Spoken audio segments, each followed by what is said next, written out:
Ani, el proceso de la gastrulación. Vamos a continuar con el desarrollo embrionario. Ustedes estuvieron viendo con la Ani el periodo preembrionario, todo lo que es, acuérdense que el periodo preembrionario va desde la fecundación hasta la tercera semana de desarrollo. Eso es todo lo que estuvieron viendo.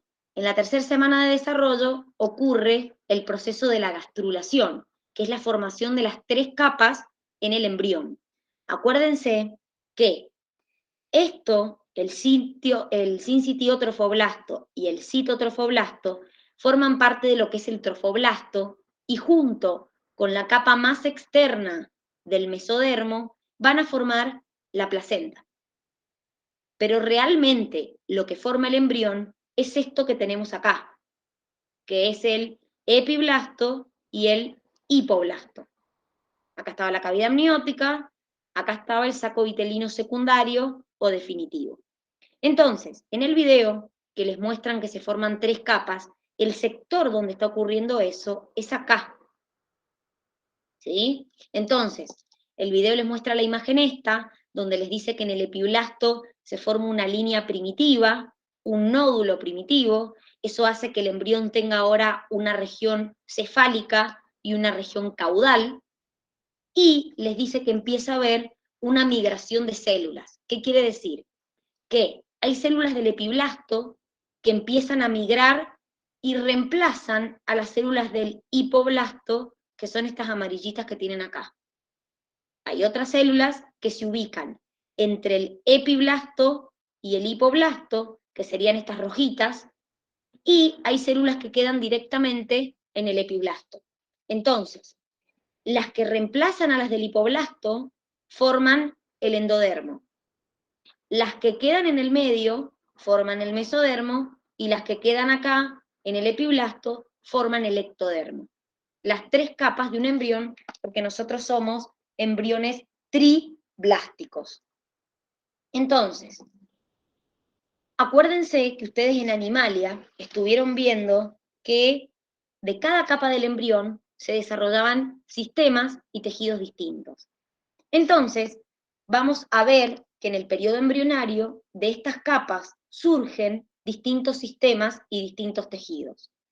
Antes que sigamos avanzando, nosotros tenemos que aproximadamente el día 13 empiezan a formarse en el corión estas vellosidades que se llaman vellosidades primarias, que se transforman en vellosidades secundarias porque el mesodermo empieza a introducirse en esa vellosidad, y finalmente en vellosidad terciaria porque de ese mesodermo surgen vasos sanguíneos. Entonces, esto ocurre aproximadamente en la tercera semana. Entonces ustedes me van a decir, ¿y a mí para qué me sirve? Porque estas vellosidades terciarias son la comunicación entre la placenta y el embrión. Entonces, estas vellosidades van a ver que en un principio, ahora las vamos a ver enseguida el corión, están distribuidas por todo el corión y después quedan en un solo polo del corión. Ya lo vamos a ver, pero lo que me interesa acá es que vean cómo la vellosidad primaria se transforma en vellosidad secundaria y finalmente en vellosidad terciaria. Ahora, vamos a hablar un poquito de las membranas extraembrionarias, que son las que protegen a los embriones. Sin estas membranas, los embriones no podrían sobrevivir, porque los nutren, los protegen, le amortiguan los golpes, les permiten regular la temperatura. Entonces, son 4, sacovitelino, amnios, alantoides y el corión, son las 4 membranas extraembrionarias que existen. Miren, acá vemos el embrión. La cavidad amniótica está rodeada por una de las membranas que es amnios. Acá está el líquido amniótico. Este es el saco vitelino, otra membrana. Este es alantoides, otra membrana. Y acá está la placenta, que está formada por el corión, que es esto que ven acá. Todo esto. ¿Vieron esto? Esto que tienen acá son las vellosidades terciarias. En un principio, el corión tiene toda su distribución con vellosidades terciarias. Después esas vellosidades desaparecen y solo quedan en este polo que es donde está la placenta. Miren, les voy a mandar al grupo una imagen donde estas membranas se ven mejor. Ahí se las mando. Ven.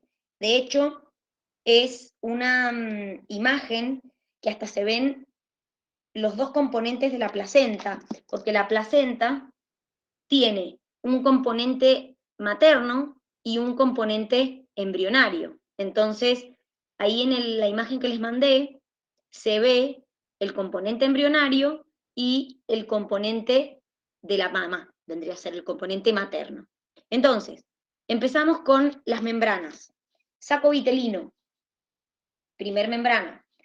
El día 9 se forma el saco vitelino primitivo, que queda revestido, rodeado por el hipoblasto y la membrana exocelómica. Si ustedes se van a sus apuntes y miran el día 9, van a ver que la cavidad exocelómica o saco vitelino primitivo está rodeada por una estructura que en la imagen les aparece de color amarillo. Eso es el hipoblasto y la membrana exocelómica. Ese saco vitelino primitivo, el día 13, se transforma en saco vitelino secundario o definitivo. ¿Por qué? Porque migran células del hipoblasto dentro de la cavidad. ¿Para qué sirve el saco vitelino? Es el primer sitio donde comienza a formarse la sangre. En la segunda y la tercera semana sirve para transferir nutrientes y contiene células que van a migrar después a las gónadas y van a formar espermatogonias y ovogonias. En la semana 10, el saco vitelino empieza como a degenerarse y en la semana 20 ya no se observa. Entonces, si yo les pregunto, chicos, ¿cuándo se forma el saco vitelino? Ustedes me tienen que decir, el primitivo, el día 9, el secundario, el día 13, porque el saco vitelino primitivo se transforma en saco vitelino secundario o definitivo. Otra de las membranas extraembrionarias es amnios, que se forma el día 8, cuando, ustedes vieron con la ANI, que en el embrioblasto había una diferenciación en hipoblasto y epiblasto. En el epiblasto se formaba una cavidad, que se llamaba cavidad amniótica, que está rodeada por células que se llaman amnios, que secretan líquido. Ese líquido es el famoso líquido amniótico. Ese líquido, en un principio, es producido por las células del amnios, pero luego proviene del intersticio de la mamá y aproximadamente en la semana 11, el feto también contribuye con ese líquido porque empieza a producir orina. Por eso el líquido amniótico, cuando la mamá rompe bolsa, que sale ese líquido amniótico, tiene ese color como amarillento. ¿Para qué sirve esto? Bueno, el bebé está en contacto directo con este líquido amniótico. Entonces, lo protege de los impactos, evita que se adhiera a los tejidos que lo rodean y permite regular la temperatura corporal de ese feto. Entonces, miren, acá está amnios, esto es la cavidad amniótica, y acá está el líquido amniótico. Y acá está el saco vitelino. Si se fijan, este es como el inicio. Acá está la cavidad amniótica, el saco vitelino, empieza a transformarse y adoptar esta forma, el saco vitelino empieza como a estrangularse, y finalmente adoptan la forma final, que es la que vemos acá, donde tengo cavidad amniótica, acá está el líquido amniótico, conducto vitelino, el saco vitelino, y acá es de donde se forma el embrión. Entonces, si se fijan, a partir de acá, empieza a aparecer acá, acá, acá, una estructura que se llama alantoides. Alantoides también es una membrana extraembrionaria, que se forma el día 16. Se forma a partir del saco vitelino y le da origen a una vejiga primitiva. ¿Para qué sirve? También es un sitio de formación de sangre y sus vasos terminan siendo una conexión entre la mamá y el feto. Miren, ese es el intestino anterior, el intestino medio y el intestino posterior. Del intestino posterior migra, mejor dicho, no migra, surge alantoides, que es lo que tienen acá, que es la que tienen acá. Entonces, esta membrana forma una vejiga primitiva. Fíjense acá, en esta imagen, para mí no se ve muy bien, pero fíjense, acá está el saco vitelino, ahí está alantoides, acá ha empezado a formar la vejiga, fíjense, y finalmente forma la vejiga en el adulto. Y la última membrana extraembrionaria es el corión. El corión está formado por las dos capas de trofoblasto, es decir, sincitiotrofoblasto y citotrofoblasto, y la capa más externa del mesodermo extraembrionario, es decir, estas dos capas, que ustedes ven acá, sincitiotrofoblasto, citotrofoblasto, y la capa más externa del mesodermo. Todo esto va a formar el corión. ¿Por qué es importante? Porque es un futuro componente de la placenta. La placenta tiene dos partes. Un componente materno, que se llama decidua basal, que básicamente es el endometrio de la madre, y un componente embrionario que se llama corión. Ese corión, al principio, tiene vellosidades en toda la superficie, que es esto que les muestran acá. Pero luego queda solamente esas vellosidades en un polo que se llama polo embrionario. Entonces, ¿cuál es la importancia del corión? Que forma parte de la placenta. ¿Para qué sirve la placenta? Y es de donde el feto toma nutrientes, toma oxígeno, libera desechos, también la placenta secreta hormona, ya la vamos a ver enseguida. Es decir que el corión es el componente embrionario de la placenta. Es la parte que aporta el embrión a la placenta. ¿Cómo está formado? Dos capas de trofoblasto y una capa, la más externa, del mesodermo extraembrionario. Estas cuatro membranas que vimos son las membranas extraembrionarias. ¿Alguna duda? No. Bien, seguimos. Terminamos periodo preembrionario, vamos al periodo embrionario, de la cuarta a la octava semana. En este periodo se le llama periodo de organogénesis. ¿Por qué? Porque voy a generar órganos y tejidos. Este periodo es el más crítico. ¿Por qué? Porque se va a formar sistema nervioso, sistema respiratorio, sistema digestivo, sistema excretor. Por lo tanto, cualquier factor que pueda alterar el proceso, como puede ser alguna medicación o que la madre se exponga a rayos X o algún otro factor, puede generar que más de un sistema resulte alterado. Es decir, que ese feto, ese bebé, nazca con más de un sistema alterado. Vamos a analizar el primer mes, el segundo mes y el tercer mes. Fíjense, El primer mes, esto ya lo vieron, en el día 11-12 se establece la circulación útero-placentaria. Ahí es cuando la mamá toma contacto con el feto. Todavía no es feto, con el embrión. En ese momento, la madre empieza a recibir hormona gonadotrofina coriónica humana del embrión, que es la que se detecta en los test de embarazo. En este momento, el embrión mide entre 0,1 y 0,2 milímetros. El día 13 aparecen las vellosidades que les dije, que se llaman vellosidades coriónicas primarias.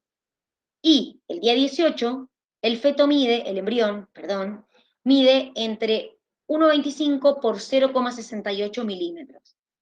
Milímetros, chicos. Ni siquiera son centímetros. La tercera semana comienza el proceso de la gastrulación, que es lo que vieron recién ustedes, donde se forman las 3 capas del embrión. Pero existe una depresión que se llama fosita primitiva, que es por donde empiezan a migrar las células para formar las capas del embrión. ¿Por qué nos importa esto? Miren, eso es la fosita primitiva. Esta es la cavidad amniótica, esto es el saco vitelino, acá está el endodermo, esto celestito es el ectodermo, y esta fosita es por donde van a empezar a migrar las células. Es decir, ¿se acuerdan que dijimos que esta capa, en el video lo vieron también, esta capa del hipoblasto es reemplazada por células del endodermo? Bueno, a medida que se empiezan a desplazar esas células, las células de la placa prenotocordal proliferan. ¿Qué es esto negro que empiezan a ver acá? Se empieza a formar la notocorda. ¿Para qué servía la notocorda? ¿Ya lo vieron ustedes? ¿Qué era la notocorda?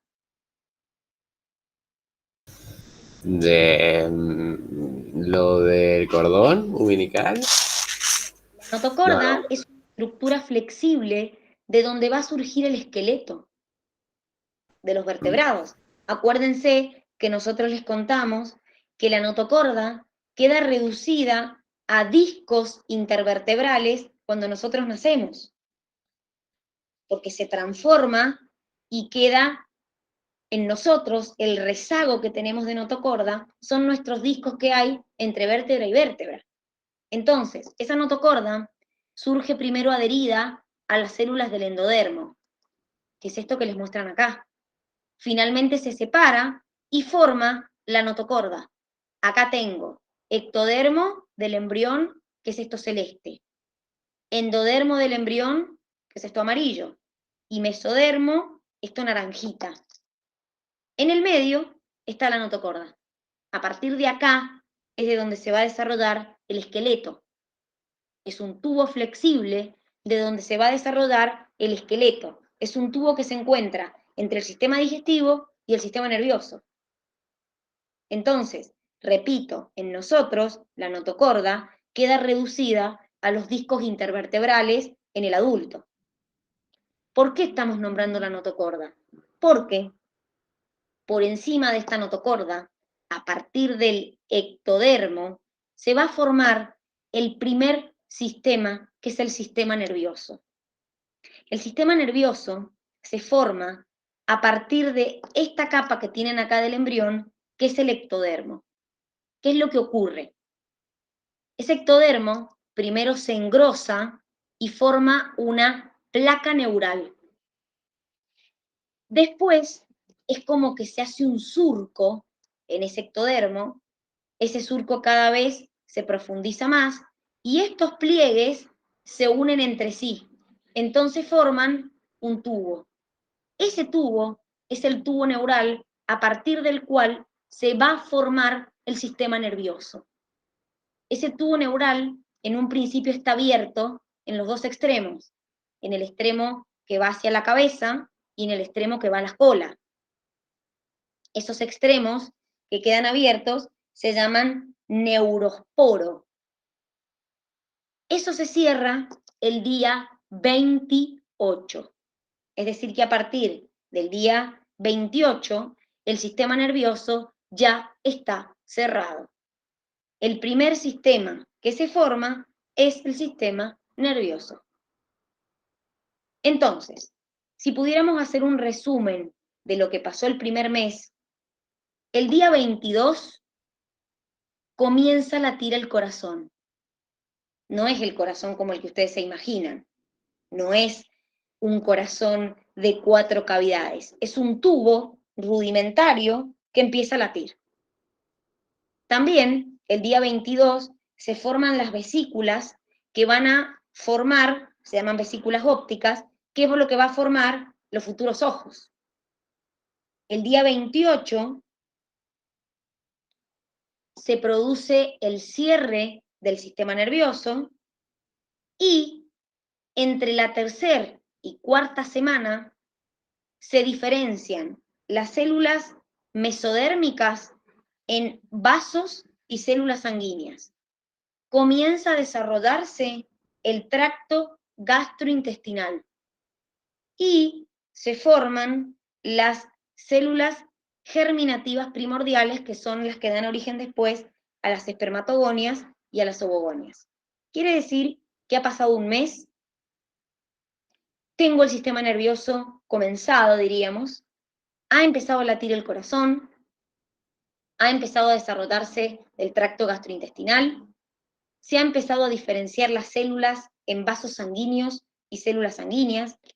El embrión mide 5 milímetros, tiene forma de C y tiene 28 somitas. Ahora les voy a explicar qué son las somitas. Las somitas son estas estructuras que ven acá, estas. Son estructuras del mesodermo que rodean el tubo neural y la notocorda. Estas somitas, a medida que el embrión va creciendo, van aumentando en número. Y es de donde vamos a formar huesos, músculos y tejido conectivo. Pasamos a segundo mes. Miren, esta es forma de C, que les decía recién. Pasamos a el segundo mes. Aproximadamente al finalizar la quinta semana, hay 40 pares de somitas. A partir de ahí se van a desarrollar músculos, huesos y tejido conectivo. Entre la cuarta y la séptima semana, ese corazón que empezó a latir el día 22 se divide en 4 cámaras.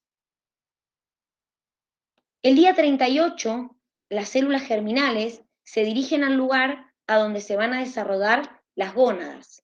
Y en este segundo mes se forman los brazos, las piernas, la cara, los pies, la nariz, los oídos, los ojos.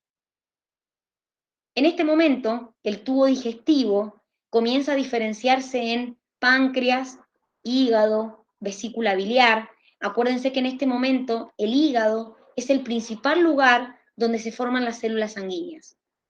Y, ¿se acuerdan que dijimos en Animalia que los vertebrados tenemos una cola posanal?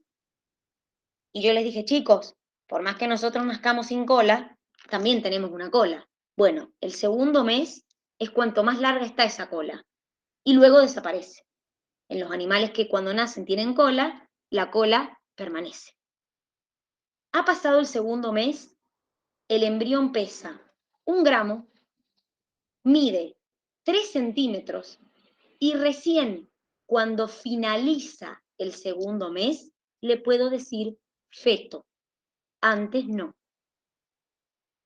Es decir, que puedo llamar al embrión feto cuando finaliza el segundo mes. Tercer mes, acá ya tiene un poquito más de cara de rostro humano. Empiezan los movimientos de brazos y piernas, aunque la madre todavía no lo puede detectar. Comienzan a desarrollarse los riñones, aparece el reflejo de succión, de chupar, de tragar, el rostro ya empieza a ser un poco más humano, comienza el desarrollo de los órganos sexuales externos y, escuchen bien, se forman los órganos respiratorios, pero todavía no funcionan. Es decir, por más que los desarrolló, todavía no sirven para que ese embrión respire. En este momento, han pasado 3 meses, el embrión mide 9 centímetros y pesa 45 gramos, nada más. Por eso es que los 3 primeros meses de embarazo son los más riesgosos de la pérdida, porque imagínense que no mide nada ni pesa nada el embrión. Por eso es que hay muchas mujeres que deciden esperar 3 meses para comunicar que están embarazadas, porque es como la época de más riesgo del embrión. ¿Ha quedado alguna duda hasta acá? No. ¿No? Bien. Vamos entonces con el último periodo, que es el periodo fetal. Como dijimos recién, desde la 9ª semana de desarrollo hasta la fecundación. Espérenme. Miren. Ahí les comparto el Power.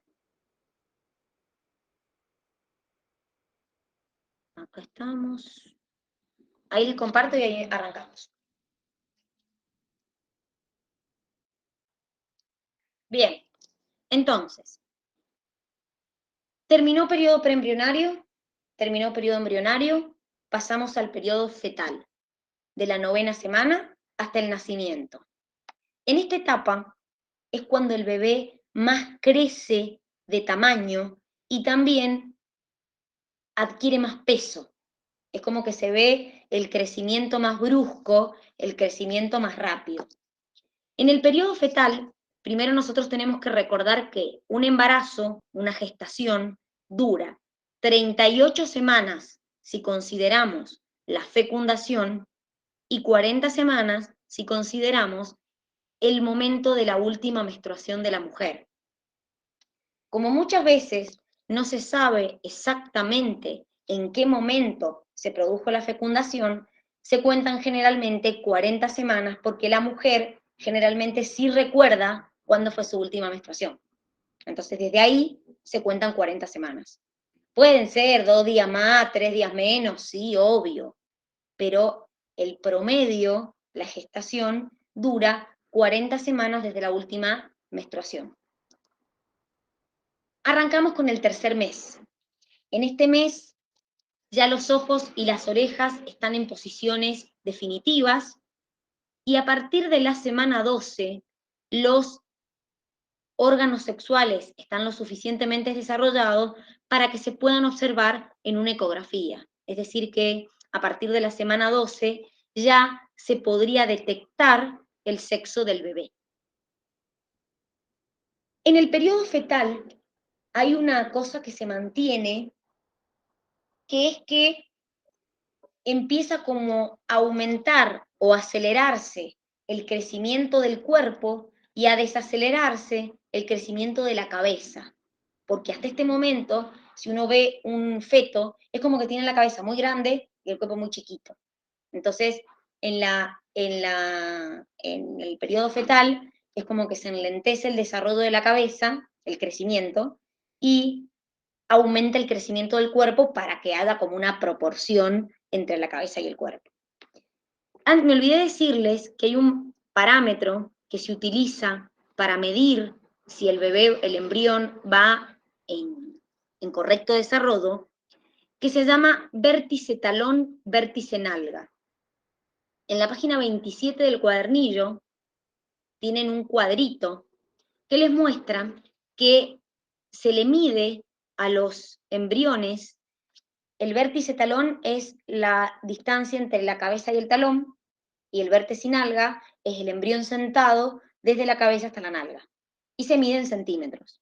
Entonces, por ejemplo, un embrión, no sé, de entre 13 y 16 semanas tendría que tener una medida de la cabeza a la nalga entre 9 y 14 centímetros y debería pesar entre 60 y 200 gramos. Entonces, con esto se va haciendo un control del desarrollo del embrión, del tamaño y del peso.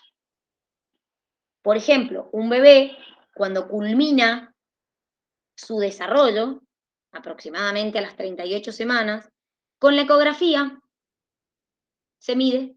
De hecho, la mamá, cuando se hace una ecografía, le van midiendo el tamaño del embrión. O sea, por ejemplo, no sé si alguna vez, bueno, por ejemplo, si uno tiene un quiste o en un ovario, en una mama, lo que sea, se mide el tamaño del quiste, de la misma manera se mide el tamaño del embrión, desde la cabeza a la nalga o desde la cabeza al tobillo. Entonces, se va logrando determinar si va creciendo de manera adecuada.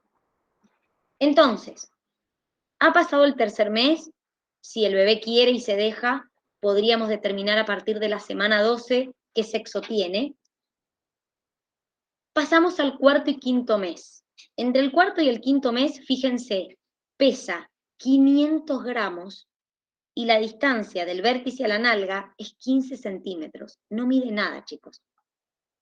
En este momento, el embrión se encuentra cubierto por un vello que se le denomina lanugo. Ese vello recubre todo el cuerpo del embrión y inclusive cuando nace con ese lanugo a veces.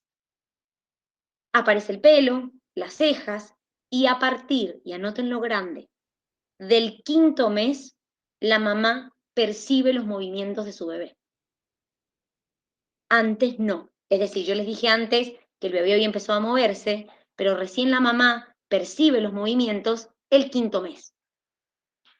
También, durante este quinto mes, como les dije, aparece ese lanugo que muchas veces se mantiene inclusive hasta el nacimiento, después se cae, después se sale.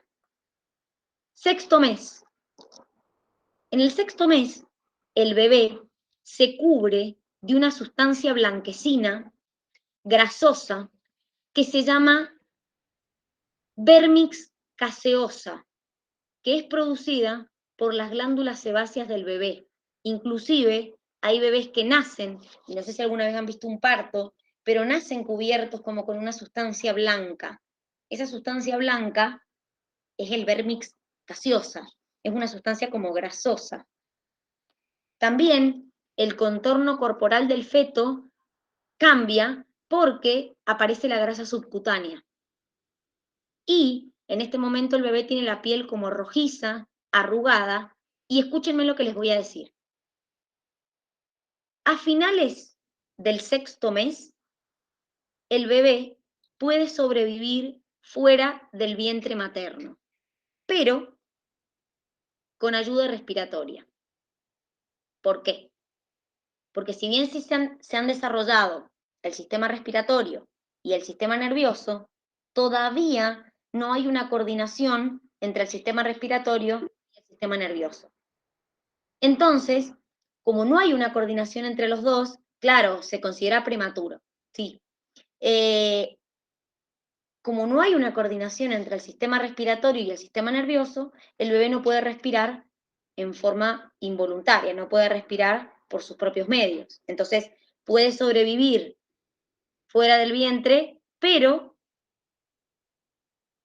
no, en realidad en la Nico, en el caso de las incubadoras, puede ser por muchos motivos. Por la temperatura, porque todavía el bebé no puede regular la temperatura, y lo de la luz que vos decís es para los bebés que salen amarillos, que salen con ictericia. Cuando los bebés salen con ictericia, con la bilirrubina alta, se los colocan para que pierdan el color amarillo, para que ese pigmento amarillo que les da color en la piel se elimine. Se los deja un día bajo esa luz y entonces eso hace que pierdan ese color, esa coloración amarilla. Porque hay bebés que nacen amarillos por acumulación de bilirrubina en sangre. Entonces, durante este sexto mes, fin del sexto mes, ya puede vivir afuera, pero con ayuda, sobre todo respiratoria. En el último trimestre, del séptimo al noveno mes, es cuando más el bebé crece en peso. De hecho, cuando termina este tiempo, el bebé mide aproximadamente 50 centímetros y pesa entre 3 kilos y 3 kilos 400. En el caso del varón, los testículos ya deberían en este momento estar dentro del escroto, es decir, deberían haber descendido de la cavidad abdominal y se deberían haber ubicado dentro del escroto. ¿Qué pasa si eso no pasa? Básicamente, lo que pasa es que se espera un tiempo desde el nacimiento, si no descienden solos, se lo opera. Me olvidé de contarles que en el 6º mes aparece en el intestino del bebé algo que se llama meconio, que básicamente es una pasta verdosa, semisólida, que es restos de bilis y células muertas. Esa pasta permanece en el bebé hasta que nace. Y los papás dicen que lo consideran la primer caquita del bebé, pero en realidad es meconio, es bilis con células muertas. Tiene un color como verdoso. Entonces eso permanece en el intestino del bebé y recién el bebé lo elimina cuando nace. Bien, vamos entonces a hablar un poquito de la placenta. Esto que tienen acá es la placenta, esta parte. Acá tenemos la cavidad amnios, esta es la cavidad amniótica con el líquido, acá está el cordón umbilical, y fíjense que tenemos arterias y venas umbilicales que comunican la sangre de la mamá, que es esto, con la sangre del bebé.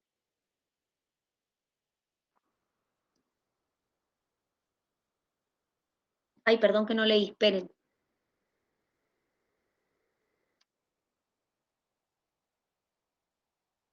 Esperen que se me trabó todo.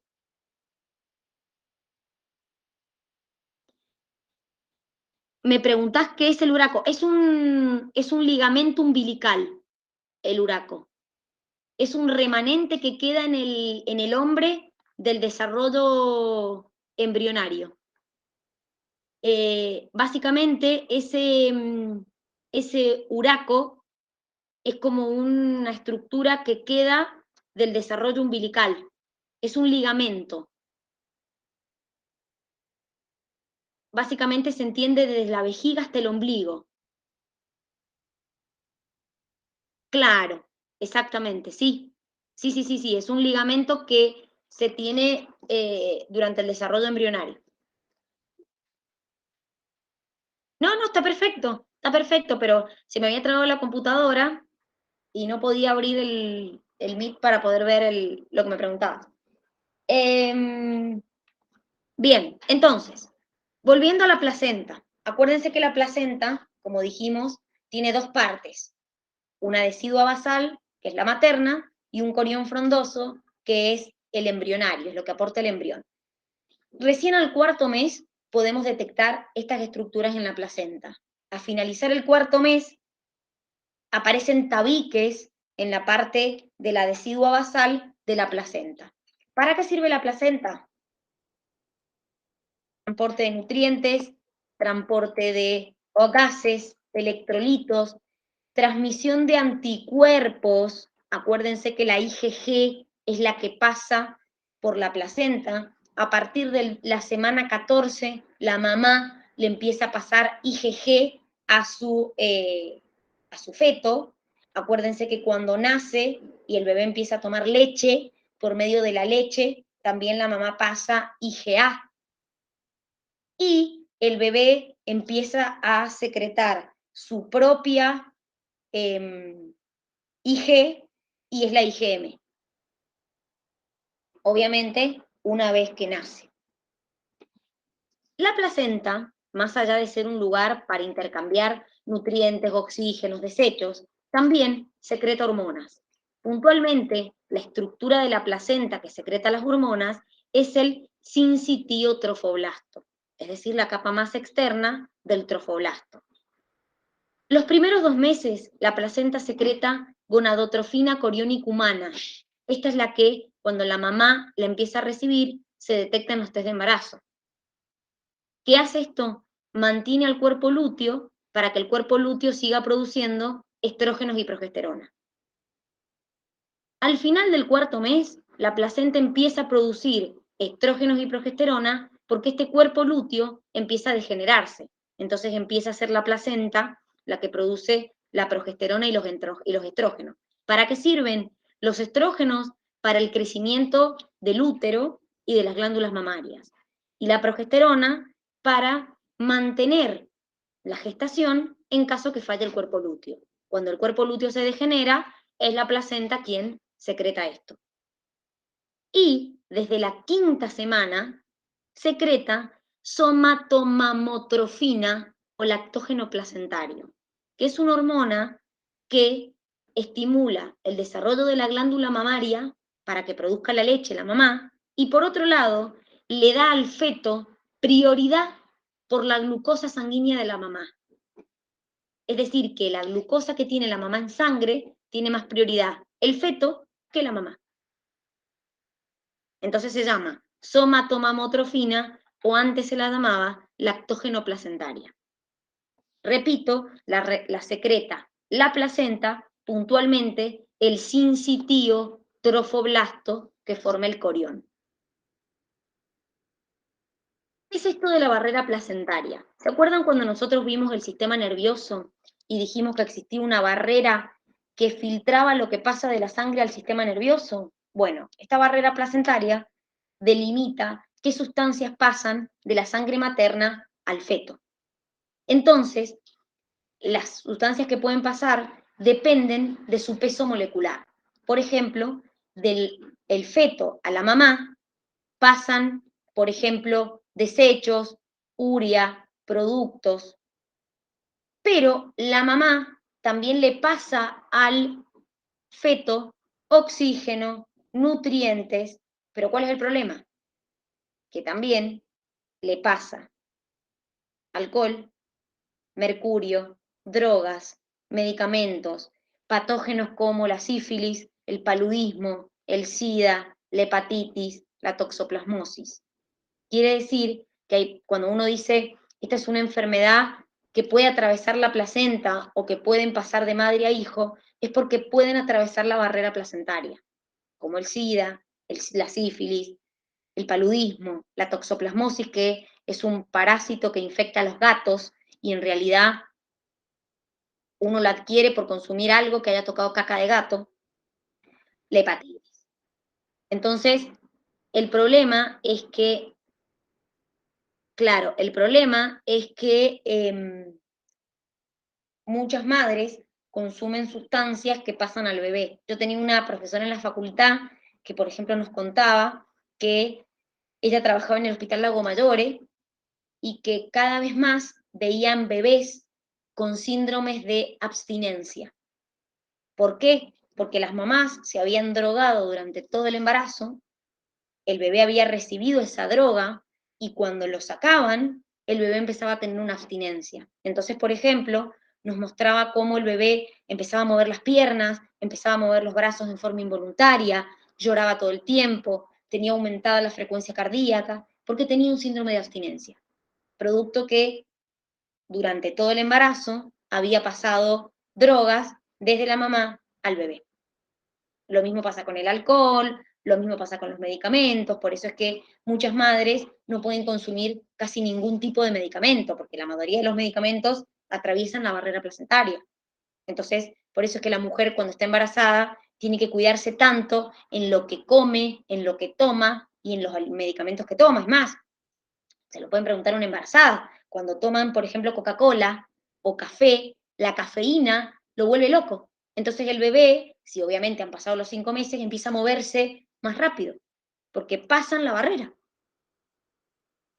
Entonces, bueno, justamente esto es un beneficio, porque obviamente la mamá pasa nutrientes, pasa oxígeno, pero también tiene que tener mucho cuidado la mamá lo que consume, porque todo pasa al feto. Vamos con la última parte que es el nacimiento. Acá tenemos el bebé ya ubicado para nacer, fíjense que está de cabeza. Esto que tienen acá, que se llama tapón cervical, también se lo llama tapón mucoso. Es un tapón que cierra la entrada al útero para que si hay algún patógeno en la vagina, no llegue hasta el útero. Fíjense que acá vemos todas las membranas que vimos, el corión, el amnios. Fíjense que el corión termina teniendo vellosidades solamente en este polo, que es lo que yo les decía. Solamente el corión termina teniendo vellosidades en el polo embrionario. Entonces, ¿qué ocurre en el nacimiento? En el nacimiento, lo vamos a dividir en 3 etapas. La primera etapa, borramiento, segunda etapa, el parto, tercer parte, el alumbramiento. El borramiento comienza cuando la mujer empieza a tener contracciones uterinas, generalmente más distanciadas, cada 15-20 minutos, se rompen las membranas, expulsa el líquido amniótico y se dilata el cuello uterino aproximadamente hasta 10 centímetros. Esta etapa puede durar de 2 a 16 horas. Una vez que se dilató, siguen las contracciones cada vez más cerca, las contracciones empiezan a ser cada 1 o 2 minutos. Piensen que el útero se está contrayendo, pero también la mujer hace fuerza con los músculos abdominales para favorecer la expulsión. Entonces, se produce el parto con la aparición de la cabeza del bebé, que se llama coronación. Luego el bebé sale por la vagina, se corta el cordón umbilical y el bebé llora y es cuando mete la primera bocanada de aire a sus pulmones. En caso que no llore, se le da como un golpecito suave para que llore, porque tiene que llenar sus pulmones de aire. El bebé se va, le hacen los controles, pero para la mamá no terminó. ¿Por qué? Porque la mamá puede seguir hasta 1 hora más con contracciones para alargar la placenta, el líquido, el cordón umbilical, es decir, que la mamá sigue haciendo fuerza, sigue contrayendo el útero, porque tiene que terminar de largar todos los restos de membrana que quedaron. Entonces, esa última etapa se llama alumbramiento, que es cuando larga todo ese resto de membranas, líquido, sangre, cordón umbilical. Si esto no se lleva a cabo, la mujer puede terminar con una infección terrible. Más, ustedes saben que en los partos que se hacen en las casas, por ejemplo, vieron estas mujeres que tienen partos en la casa, muchas veces porque no llegan al hospital o muchas veces porque lo eligen, lo que ocurre es que estas mujeres paren, dan a luz y creen que cortando el cordón y sacaron toda la placenta. Muchas veces la placenta se rompe, generalmente se rompe, y lo que ocurre es que quedan restos de placenta dentro, en el útero. Obviamente, eso se infecta, y la mujer vuelve a las 2 semanas con una infección terrible al hospital. Esto pasa, como les digo, sobre todo con aquellos partos que no se producen en el hospital, porque la realidad es que cuando se produce en el hospital, los médicos siempre garantizan que no se haya producido, que no quede ningún resto de placenta adentro. Y así da por finalizado el nacimiento. Bueno, acá les muestran cuando se rompe la bolsa, cuando se produce la salida del feto, cuando se corta el cordón, se tira del cordón para sacar la placenta y se produce el alumbramiento.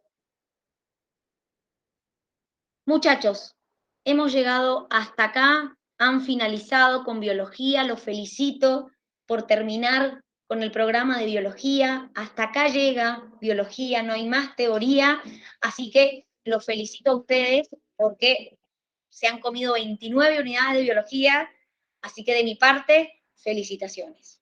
¿Ha quedado alguna duda de esto que me quieran preguntar? Nos va a hacer llorar, profe. No, bueno, pero es verdad, han visto 29 unidades de biología, así que los aplaudo, porque la verdad es que es un montón. Así que de mi parte, felicitaciones. Piensen cuando estaban allá por marzo y decían falta un montón, no terminamos más, terminamos, se acabó la teoría. Hasta acá llega biología, así que los felicito. Ahora cuando tienen con la Ani van a hacer el TP, así que está bueno porque lo acaban de ver todo como muy fresco, así que está bueno. Y el día viernes van a rendir el examen de respiratorio y excretor. Que tengan un hermoso día, conéctense un ratito enseguida que tienen con la Ani y nosotros nos estamos viendo la semana que viene. Chau, chau, chicos. Ok, profe. Muchísimas gracias, nos vemos. Gracias. Chau, chau.